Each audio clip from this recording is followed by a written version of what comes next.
Hello friend, welcome to my channel learning target. तो आप सभी का हमारे चैनल पे बहुत ही स्वागत है। स्टार्ट करने जा रहे हैं आज हम मॉडर्न हिस्ट्री, जिसमें हम लोग 90 क्वेश्चन अपना कंप्लीट कर चुके थे। नेक्स्ट क्वेश्चन यहाँ से स्टार्ट करेंगे और जो पिछले प्रीवियस ईयर क्वेश्चन पूछे गए हैं जो पिछले 30 सालों में, वही सीरीज हम आपको करवा रहे हैं यहाँ पे। तो आप लोग क्वेश्चन को ध्यान से देखिएगा और वीडियो को पूरा वॉच करिएगा। ओके, स्टार्ट करते हैं हम अपना क्वेश्चन। क्वेश्चन है हमारा यहाँ पे, निम्न में से किसने अपनी राजधानी मुर्शिदाबाद से मुंगेर स्थानांतरित की? तो ऑप्शन है अलीवर्दी खां, सिराजुद्दौला, मीर जाफर और मीर कासिम। तो किसने अपनी राजधानी मुर्शिदाबाद से मुंगेर स्थानांतरित की? मीर कासिम ने। ऑप्शन डी हमारा यहाँ पे करेक्ट हो जाएगा। किसने स्थानांतरित की? मीर कासिम ने। ओके, नेक्स्ट यहाँ पे डिटेल में एक बार इसको पढ़ते हैं। अंग्रेजों ने 1760 ईस्वी में मीर जाफर को पदच्युत करके उसके दामाद मीर कासिम को बंगाल का नवाब बनाया। मुर्शिदाबाद जो है वो मुर्शिदाबाद पर अंग्रेजों का प्रभाव अधिक बढ़ गया था। इस प्रभाव को कम करने के लिए मीर कासिम ने बंगाल की राजधानी मुर्शिदाबाद से मुंगेर स्थानांतरित की। ओके, नेक्स्ट क्वेश्चन है हम लोगों का। 1763 ईस्वी के कई युद्धों में मीर कासिम को हराने वाला ब्रिटिश अधिकारी था। कौन था ब्रिटिश अधिकारी? Option A major Hector Munro, major Adams और कर्नल मेल्सन, कर्नल हॉलवेल। तो यहाँ पे हमारा करेक्ट आंसर हो जाएगा option A, major Hector Munro. तो यहाँ पे ए ऑप्शन हमारा करेक्ट हो जाएगा। मीर कासिम को हराने वाला ब्रिटिश अधिकारी कौन था? Hector Munro. Okay, next question है हम लोगों का 95 नंबर। बंगाल के इन जिलों की पहचान करिए जिसके राजस्व प्रशासन को 1760 ईस्वी में ईस्ट इंडिया कंपनी को हस्तांतरित करके मीर कासिम ने बंगाल की नवाबी प्राप्त की थी। तो यहाँ पे हमारा करेक्ट आंसर हो जाएगा ऑप्शन ए, वर्धमान, मिदनापुर और चटगांव। कौन कौन से राजस्व प्रशासन थे जिनके प्रशासन को 1760 में ईस्ट इंडिया कंपनी ने हस्तांतरित करके मीर कासिम ने बंगाल की नवाबी प्राप्त की थी? कौन कौन से जिले थे? वो वर्धमान, मिदनापुर और चटगांव। तो यहाँ पे इसको डिटेल में भी एक बार पढ़ लेते हैं। अस्थाई गवर्नर हॉलवेल के बाद वेंटार्ट बंगाल का स्थायी गवर्नर बना। कौन बंगाल का स्थायी गवर्नर बना? वेंसटार्ट। और इसने नवाब बदलने का निश्चय किया जिसके तहत सन 1760 ईस्वी में मीर कासिम के साथ समझौता हुआ, जिसमें उसे नवाब बनाने के बदले वर्धमान, मिदनापुर और चटगांव की दीवानी कंपनी को प्राप्त हुई तथा तिलहट के चूना व्यापार में कंपनी को आधा हिस्सा प्राप्त हुआ। ओके, नेक्स्ट क्वेश्चन है 96 नंबर। निम्नलिखित में से किस ब्रिटिश अफसर ने बंगाल में जमींदारी के स्वामित्व संबंधी अधिकारों का विरोध किया? तो किस ब्रिटिश अफसर ने बंगाल में जमींदारी के स्वामित्व संबंधी अधिकारों का विरोध किया? तो यहाँ पे हमारा बी ऑप्शन करेक्ट हो जाएगा। किसने किया था? जेम्स ग्रांट ने किया था। तो जेम्स ग्रांट ने बंगाल में जमींदारी के स्वामित्व संबंधी अधिकारों का विरोध किया। किसने स्वामित्व संबंधी अधिकारों का विरोध किया बंगाल में? जेम्स ग्रांट ने। उसने समस्त भूमि सरकार की बताई तथा जमींदार को केवल कर संग्रह करता माना। जेम्स ग्रांट 1789 से 1858 तक भारत में सक्रिय ब्रिटिश सैनिक तथा इतिहासकार था। ओके, नेक्स्ट क्वेश्चन यहाँ पे 97 नंबर। रॉबर्ट क्लाइव जिस रूप में पहली बार बंगाल आया था वह था ऑप्शन डी यहाँ पे करेक्ट हो जाएगा, कलकत्ता पर पुनः कब्जा करने के लिए अभियान दल के नेता के रूप में वो बंगाल आया था। ओके, तो यहाँ पे ऑप्शन डी हमारा यहाँ पे करेक्ट हो जाएगा, कलकत्ता पर पुनः कब्जा करने के लिए अभियान दल के नेता के रूप में आया था। डिटेल में भी इसको एक बार पढ़ लेते हैं। अलीवर्दी खां के पश्चात उसका दौहित्र जो कौन था? सिराजुद्दौला, उसका उत्तराधिकारी बना और 15 जून 1756 ईस्वी को सिराजुद्दौला की सेनाओं ने फोर्ट विलियम को घेर लिया तथा 5 दिन पश्चात अंग्रेज सैनिकों ने आत्मसमर्पण कर दिया। इसकी सूचना मद्रास रेजिमेंट को दी गई और रॉबर्ट क्लाइव के नेतृत्व में अंग्रेज सेना को बंगाल पर अधिकार करने की आज्ञा दे दी गई तथा रॉबर्ट क्लाइव बंगाल पर अभियान करने के रूप में प्रथम बार सामने आया। वर्ष 1757 ईस्वी में प्लासी का युद्ध हुआ जिसमें वह विजयी रहा। कौन? रॉबर्ट क्लाइव, जो बंगाल पर अभियान करने के रूप में प्रथम बार सामने आया और 1757 में जो प्लासी का युद्ध हुआ था उसमें वह विजयी रहा। ओके, नेक्स्ट क्वेश्चन है 98 नंबर। निम्नलिखित में से किस स्थान समूह की जमींदारी इब्राहिम खान ने अंग्रेजों को वक्त दी थी? तो कौन सी जमींदारी थी जो अंग्रेजों को वक्त दी इब्राहिम खान ने? यहाँ पे हमारा करेक्ट आंसर हो जाएगा ऑप्शन ए, सूतानाती और कालिकाता एवं गोविंदपुरा। कौन कौन से? सूतानाती, कालिकाता और गोविंदपुरा, गोविंद नगर। ओके, डिटेल में इसको एक बार पढ़ते हैं। यहाँ पे बंगाल की हुकूमत में शाइस्ता खां के उत्तराधिकारी इब्राहिम खां ने फरवरी 1691 ईस्वी में एक फरमान निकाला जिसके अनुसार अंग्रेजों को 3,000 रुपये वार्षिक के बदले चुंगी कर की अदायगी से मुक्ति दे दी गई। अजामुस्सीन 1698 ईस्वी में सूतानाती और कालिकाता तथा गोविंदपुरा नामक 3 गांवों की जमींदारी दे दी गई, जिसके बदले उन्हें इन गांवों के पहले के मालिकों को 1200 रुपये देने पड़े। यह नवीन किलाबंदी बस्ती तब से फोर्ट विलियम कहलाने लगा। क्या कहलाने लगा? फोर्ट विलियम कहलाने लगा। ओके, नेक्स्ट क्वेश्चन है हमारा 99 नंबर। बंगाल के किस नवाब ने यूरोपियन की तुलना मधुमक्खियों से की थी? तो किसने की थी? अलीवर्दी ने। तो यहाँ पे देखते हैं, बंगाल की नवाब अलीवर्दी खान ने यूरोपियन की तुलना मधुमक्खी से करते हुए कहा कि मधुमक्खी जो छेड़ने पर काट कर मार डालेगी अन्यथा शहद देगी। किसने कहा था? बंगाल के नवाब अलीवर्दी खान ने कहा था। चलिए यहाँ पे 100 नंबर। फोर्ट विलियम की प्रेसिडेंसी किस वर्ष अस्तित्व में आई? तो किस वर्ष फोर्ट विलियम की प्रेसिडेंसी आई थी अस्तित्व में? ऑप्शन ए यहाँ पे करेक्ट हो जाएगा, 1700 में। किस वर्ष आई थी? 1700 में आई थी। ओके, तो यहाँ पे डिटेल में देखते हैं। जब चरनाक ने अगस्त 1690 में सूतानाती में एक अंग्रेजी कोठी स्थापित की जिससे ब्रिटिश सरकार की भावी राजधानी की नींव पड़ी। वर्धमान जिले के एक जमींदार शोभा सिंह के विद्रोह के कारण अंग्रेजों को सन 1696 ईस्वी में अपनी नई कोठी की किलेबंदी की अनुमति मिल गई। इंग्लैंड के सम्राट के सम्मान में इस किलेबंद प्रतिष्ठान का नाम फोर्ट विलियम रखा गया और 1700 में चार्ल्स आयर इसका प्रथम प्रेसिडेंस हुआ। वर्ष 1700 में इसे पहला प्रेसिडेंस नगर घोषित किया गया जो सन 1774 से 1991 तक ब्रिटिश भारत की राजधानी रहा। ओके, नेक्स्ट क्वेश्चन है 101। अलीनगर की संधि पर कब हस्ताक्षर हुए थे? जो अलीनगर की संधि थी इस पर हस्ताक्षर कब हुए थे? तो हुए थे 1757 ईस्वी में। ऑप्शन से यहाँ पे करेक्ट हो जाएगा। अलीनगर की संधि 9 फरवरी 1757 को बंगाल के नवाब सिराजुद्दौला और क्लाइव के बीच हुआ था। इस संधि के द्वारा कंपनी के क्षेत्राधिकार विशेषाधिकार पुनः स्थापित हो गए और कंपनी को अपने स्थलों को दुर्गीकृत करने एवं सिक्के ढालने की अनुमति प्रदान की गई। नवाब ने 3 लाख रुपए क्षतिपूर्ति के रूप में भी दिए थे। ओके, नेक्स्ट क्वेश्चन है, किसने ईस्ट इंडिया कंपनी के बारे में टिप्पणी की कि कंपनी एक असंगठित है? किसने टिप्पणी की थी? कंपनी का असंगठित है परंतु उस व्यवस्था का भाग है जहां सब कुछ ही असंगत है। किसने कहा था? जीबी मैकाले ने कहा था। किसने कहा था? जीबी मैकाले ने। क्या कहा था?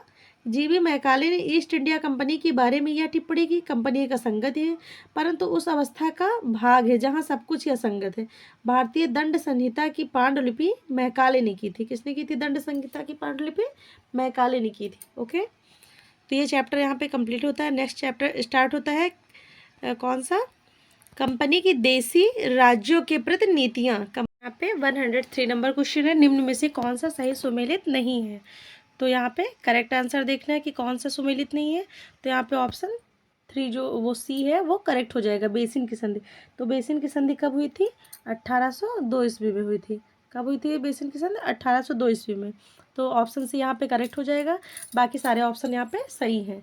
सूरत की संधि 1775 ईस्वी में हुई थी। मद्रास की संधि जो वो 1769 ईस्वी में हुई थी और लाहौर की संधि 1846 ईस्वी में और बेसिन की संधि हुई थी 1802 ईस्वी में। ओके, तो यहाँ पे डिटेल में भी आप लोगों को दिखाते हैं। यहाँ पे क्या है, जो सूरत की संधि है वो 1775 ईस्वी में हुई थी और मद्रास की संधि जो वो 1769 ईस्वी में, बेसिन की संधि जो वो 1802 ईस्वी में हुई थी और लाहौर की संधि 1846 ईस्वी में हुई थी। 104 है क्वेश्चन हमारा, निम्न घटनाओं पर विचार कीजिए और उन्हें काल क्रमानुसार व्यवस्थित कीजिए। तो यहाँ पे कुछ संधियाँ दी गई हैं तो उन्हें क्रमानुसार लगाना है। तो यहाँ पे हमारा करेक्ट आंसर हो जाएगा ऑप्शन सी। तो पहली संधि हुई थी इलाहाबाद की संधि और उसके बाद सालबाई की संधि हुई थी और उसके सालबाई की संधि के बाद मंगलौर की संधि और उसके बाद कौन सी संधि हुई थी? अमृतसर की संधि हुई थी। तो हमारा यहाँ पे सी ऑप्शन करेक्ट हो जाएगा। तो यहाँ पे संधियाँ भी दी गई हैं, देखते हैं एक बार इसको डिटेल में, और ईयर भी दिए हुए हैं।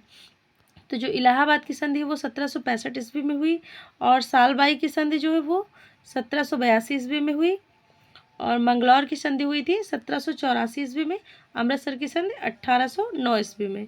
नेक्स्ट क्वेश्चन है यहाँ पे 105 नंबर, निम्नलिखित में से प्रथम भारतीय राज्य कौन सा था जिसने लॉर्ड वेलेस्ली की सहायक संधि पर हस्ताक्षर किए? तो कौन सा राज्य था जिसने लॉर्ड वेलेस्ली की सहायक संधि पर हस्ताक्षर किए? ऑप्शन बी, हैदराबाद ने। डिटेल में भी एक बार यहाँ पे पढ़ते हैं। लॉर्ड वेलेस्ली साम्राज्यवादी विचारधारा का था। इस संधि के अंतर्गत भारतीय राजाओं के विदेशी संबंध के अधीन होंगे।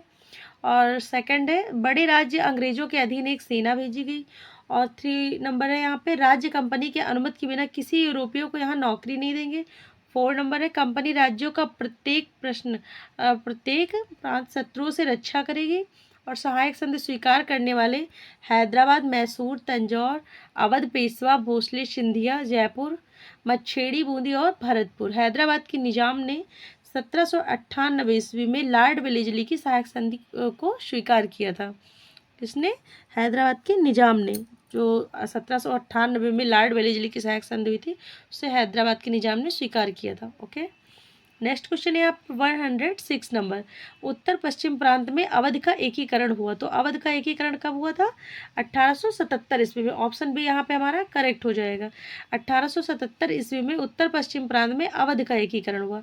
डिटेल में भी इसको एक बार देख लेते हैं। 1856 ईस्वी में अवध को चीफ कमिश्नर के अधीन रखा गया और तत्पश्चात 1877 ईस्वी में इसे उत्तर पश्चिम प्रांत में मिला दिया गया। फिर जब ये उत्तर पश्चिम प्रांत में मिल गया, कौन? अवध, तो उसके बाद से ये उत्तर पश्चिम प्रांत एवं अवध के नाम से जाना जाने लगा। किस नाम से? उत्तर पश्चिम प्रांत एवं अवध के नाम से जाना जाने लगा। नेक्स्ट क्वेश्चन है 107 नंबर, डलहौजी से पहले की हड़प नीति को निम्नलिखित में से किस पर लागू कर दिया गया था? किस पर लागू किया गया था? मांडवी पर, कोलाबा पर, जालौर पर और सूरत पर। तो यहाँ पे हमारा करेक्ट आंसर हो जाएगा ऑप्शन डी, उपरोक्त सभी पर। डिटेल भी एक बार देख लेते हैं। डलहौजी से पहले ही हड़प नीति को 1834 में ईस्ट इंडिया कंपनी के कोर्ट ऑफ डायरेक्टर्स ने भारत के लिए राज्यों में लागू कर दिया। भारत के नियम राज्यों में लागू कर दिया। 1839 में मांडवी पर, 1840 में कोलाबा एवं जालौर पर, 1842 में सूरत पर हड़प नीति लागू की जा चुकी थी और इन राज्यों को ब्रिटिश साम्राज्य में मिला लिया गया था। ओके, नेक्स्ट क्वेश्चन है यहाँ पे 108 नंबर, सिक्किम का भारत में विलय किसने किया? तो सिक्किम का जो भारत में विलय हुआ ये किसने किया था? ऑप्शन सी, लॉर्ड डलहौजी ने किया था। किसने किया था? लॉर्ड डलहौजी ने किया था। तो एक बार डिटेल में भी देख लेते हैं इसको।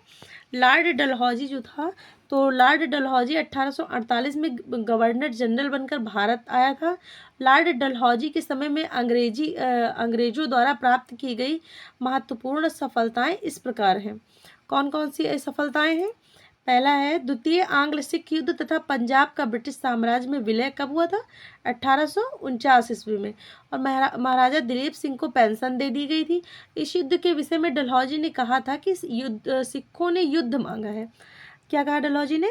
सिखों ने युद्ध मांगा है, यह युद्ध प्रतिशोध सहित लड़ा जाएगा। प्रतिशोध सहित लड़ा जाएगा। ओके, थर्ड यहाँ पे, लॉर्ड डलहौजी ने सिक्किम पर 2 अंग्रेज डॉक्टरों के साथ दुर्व्यवहार का आरोप लगाकर उस पर अधिकार कर लिया। कब? 1850 ईस्वी में। और लोअर वर्मा तथा पीगू का ब्रिटिश साम्राज्य में विलय डलहौजी के समय 1852 में ही किया गया था। ओके, नेक्स्ट क्वेश्चन है यहाँ पे 109 नंबर, सूची 1 को सुमेलित कीजिए सूची 2 के साथ और इसके सही उत्तर का चयन भी कीजिए। तो जो इलाहाबाद की संधि है वो कब हुई थी? इलाहाबाद की संधि हुई थी 1765 ईस्वी में। ओके, और एक्सला सॉपल की संधि जो है वो कब हुई थी? तो एक्सला सॉपल की संधि जो है वो 1748 ईस्वी में हुई। कब हुई थी? 1748 ईस्वी में हुई थी। और जो सी ऑप्शन है, ला बुर्दनाशे द्वारा मद्रास पर अधिकार, तो ये कब हुआ था? 1746 ईस्वी में हुआ था। कब हुआ था? 1746 ईस्वी में। और डुप्ले की जो पदच्युति है, ऑप्शन डी, डुप्ले की जो पदच्युति है ये कब हुआ था? 1754 ईस्वी में। ओके, और इलाहाबाद की संधि 1765 ईस्वी। तो यहाँ पे हमारा करेक्ट आंसर हो जाएगा ऑप्शन बी, 4, 3, 2, 1। ओके, तो यहाँ पे भी आप लोग देख सकते हैं एक बार। जो इलाहाबाद की संधि है वो 1765 ईस्वी में हुई थी, और एक्स लाल चैपल की संधि 1748 में, ला बुर्दराशे द्वारा मद्रास पर अधिकार 1746 ईस्वी में, और डुप्ले की पच्चू 1754 ईस्वी में। ओके, नेक्स्ट क्वेश्चन है यहाँ पे 109 नंबर। निम्नलिखित घटनाओं पर विचार कीजिए तथा उनको काल क्रमानुसार व्यवस्थित कीजिए। तो यहाँ पे कुछ जो घटनाएं हुई थी उनको क्रम से लगाना है। तो यहाँ पे हमारा करेक्ट आंसर हो जाएगा ऑप्शन बी। Option B. तो पहला कौन सा हुआ था? पंजाब का विलय हुआ था। तो पंजाब का विलय कब हुआ था? 1849 ईस्वी में हुआ था। और उसके बाद पंजाब के विलय के बाद किसका विलय हुआ है? हुआ है सिक्किम का विलय। उसके बाद किसका विलय हुआ है? सिक्किम का विलय। सिक्किम का विलय कब हुआ? 1850 में। तो पंजाब का विलय 1849 में, सिक्किम का विलय 1850 में। और उसके बाद सिक्किम के विलय के बाद किसका युद्ध होता है? बर्मा का विलय हुआ। बर्मा का विलय कब हुआ? 1852 ईस्वी में हुआ। कब हुआ? 1852 में हुआ। और इसके बाद झांसी का विलय हुआ। तो झांसी का विलय कब हुआ? 1853 में। ओके, तो पंजाब का विलय 1849 ईस्वी में, सिक्किम का विलय कब हुआ? 1850 ईस्वी में, और बर्मा का विलय 1852 में, झांसी का विलय 1853 ईस्वी में हुआ। ओके, नेक्स्ट क्वेश्चन है यहाँ पे, विलय का सिद्धांत के तहत निम्नलिखित राज्यों के विलय पर विचार कीजिए तथा उन्हें काल क्रमानुसार व्यवस्थित कीजिए। तो यहाँ पर भी सेम क्वेश्चन है कि जो विलय का ये सिद्धांत है उनको क्रम के अनुसार लगाना है। कौन सा विलय कब हुआ था, किस क्रम में? तो पहले कौन सा हुआ था और यहाँ पे बाद में कौन सा हुआ था, इसलिए यहाँ पे हमारा करेक्ट आंसर हो जाएगा ऑप्शन सी। पहले हुआ था सतारा का। पहले कौन सा हुआ? सतारा का हुआ। उसके बाद कौन सा हुआ था? बघाट का हुआ 1 3। और उसके बाद कौन सा हुआ? उदयपुर का। उदयपुर और उसके बाद झांसी का। पहला सतारा का, बघाट का, और उदयपुर और झांसी का हुआ। तो यहाँ पे 1 3 और 4 2, ये हमारा सी ऑप्शन यहाँ पे करेक्ट हो जाएगा। ओके, नेक्स्ट क्वेश्चन है यहाँ पे। नेक्स्ट क्वेश्चन देखते हैं यहाँ पे। इसको एक बार डिटेल में भी देख लेते हैं, आप लोग को मोटा मोटा बता देते हैं। लॉर्ड डलहौजी द्वारा जो अपनाई गई विलय के सिद्धांत के तहत सर्वप्रथम सतारा को 1848 में, जैतपुर तथा संबलपुर को 1849 में, और बघाट को 1850 में, उदयपुर को 1852 में, झांसी को 1853 में तथा नागपुर को 1854 में विलय किया गया था। ओके, नेक्स्ट क्वेश्चन है यहाँ पे, भारत में सर जॉन सोर की नीति को किस नीति के रूप में दर्शाया गया? तो यहाँ पे करेक्ट आंसर हो जाएगा हमारा ऑप्शन सी, गैर हस्तक्षेप के। गैर हस्तक्षेप की जो नीति थी उस नीति के रूप में यहाँ पे दर्शाया गया। डिटेल में भी आप लोगों को एक बार दिखाते हैं यहाँ पे। भारत में सर जॉन सोर की नीति को गैर हस्तक्षेप नीति के नाम से जाना जाता है। लॉर्ड लॉरेंस का संबंध कुशल कर्मठता और यानी कि शानदार निष्क्रियता से, लॉर्ड कर्जन का संबंध तुष्टीकरण से है। लॉर्ड लॉरेंस का संबंध कुशल आकर्मण्यता है और लॉर्ड कर्जन का संबंध तुष्टीकरण से, जिसने 1905 में बंगाल विभाजन द्वारा हिंदू मुस्लिम संबंधों में दरार पैदा कर दिया। लॉर्ड मिंटो को सांप्रदायिक निर्वाचन के रूप में जाना जाता है। ओके, और नेक्स्ट क्वेश्चन यहाँ पे 113 नंबर, निम्नलिखित में से सहायक संधि स्वीकार नहीं की थी। तो किसने सहायक संधि को स्वीकार नहीं किया? तो यहाँ पे हो जाएगा ऑप्शन बी, इंदौर के होलकर राज्य ने। इन्होंने सहायक संधि को स्वीकार नहीं किया। डिटेल में भी आप लोगों को एक बार दिखाते हैं यहाँ पे। क्या होता है कि सहायक संधि जो है वो सहायक संधि प्रणाली गवर्नर जनरल लॉर्ड वेलेजली से संबंधित है। किससे संबंधित है? लॉर्ड वेलेजली से। और सहायक संधि स्वीकार करने वाले राज्य थे, कौन कौन से राज्य थे?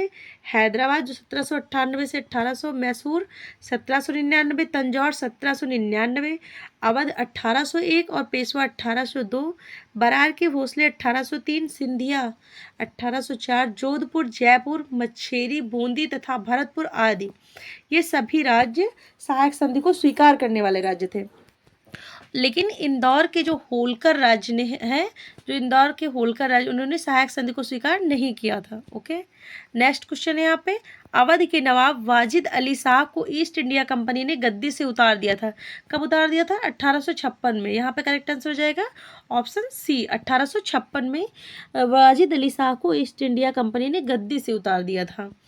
डिटेल भी एक बार आप लोगों को पढ़ के सुनाते हैं। ईस्ट इंडिया कंपनी के गवर्नर जनरल लॉर्ड डलहौजी ने 1856 में कुशासन का आरोप लगाकर अवध के नवाब वाजिद अली शाह को गद्दी से उतारकर अवध का विलय अंग्रेजी साम्राज्य में कर दिया गया था। ओके। नेक्स्ट क्वेश्चन है 115 नंबर, निम्नलिखित में से कौन अवध का ब्रिटिश रेजिडेंट था जब अवध का ब्रिटिश साम्राज्य में विलय हुआ? जब अवध का ब्रिटिश साम्राज्य में विलय हुआ उस टाइम अवध का ब्रिटिश रेजिडेंट कौन था? तो कौन था? जेम्स आउटरम था। ऑप्शन ए हमारा करेक्ट हो जाएगा। तो यहाँ पे एक बार डिटेल देखते हैं। 1854 में कर्नल स्लीमन के स्थान पर जेम्स आउटरम को लखनऊ का रेजिडेंट बनाया गया। कहाँ का? लखनऊ का रेजिडेंट बनाया गया जेम्स आउटरम को। आउटरम से अवध के बारे में एक रिपोर्ट तैयार करने को कहा गया। इसकी रिपोर्ट के आधार पर कुशासन का आरोप लगा और अवध को अंग्रेजी राज्य में सम्मिलित करने का निर्णय लिया गया। ओके। नेक्स्ट क्वेश्चन है 116 नंबर, वर्ष 1802 ईस्वी में पेशवा ने बसई की अप्रतिष्ठित सहायक संधि पर हस्ताक्षर किससे पराजित होने के बाद किए थे? तो किससे पराजित होने के बाद किए? इंदौर के होलकर से। ओके। एक बार डिटेल में भी इसको देखते हैं। बसई की संधि मराठा प्रदेश के राजाओं के आपस में जो संघर्ष चल रहे थे उसमें पूना के निकट हादसपुर स्थान पर बाजीराव द्वितीय को होलकर ने पराजित कर दिया। किसे पराजित किया? बाजीराव द्वितीय को होलकर ने पराजित किया, जिसके फलस्वरूप 31 दिसंबर 1802 को बाजीराव को बरसीन की संधि करनी पड़ी। ओके। नेक्स्ट क्वेश्चन है 117 नंबर, हड़प नीति के अंतर्गत न हड़पा जाने वाला राज्य कौन था? जो हड़प नीति थी उसके अंतर्गत कौन सा राज्य ऐसा था जो नहीं हड़पा गया था? तो कौन सा था? ऑप्शन ए यहाँ पे करेक्ट हो जाएगा, अवध राज्य, जो ना हड़पा जाने वाला राज्य था हड़प नीति के अंतर्गत। और यहाँ पे आपको एक बार डिटेल में दिखाते हैं।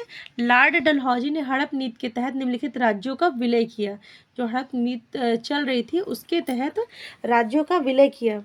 तो राज्यों का विलय जो यहाँ पे हुआ था वो किस वर्ष में? तो सतारा का विलय 1848 में, जैतपुर का 1849 में, संभलपुर का 1849 में, बघाट का 1850 में, उदयपुर का 1852 में, झांसी का 1853 में और नागपुर का 1854 में। तो क्या होता है कि अवध का विलय जो है वो तात्कालिक नवाब वाजिद अली शाह डलहौजी ने कुशासन के आरोप में 1856 में किया था।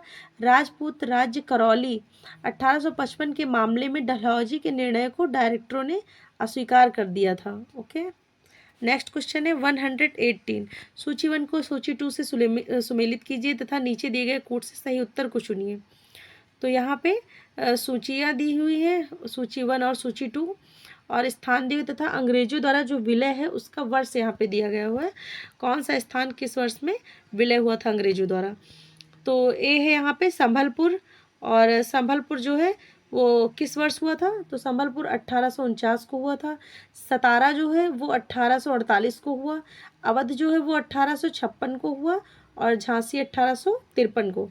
तो यहाँ पे हमारा करेक्ट आंसर हो जाएगा बी ऑप्शन 2143।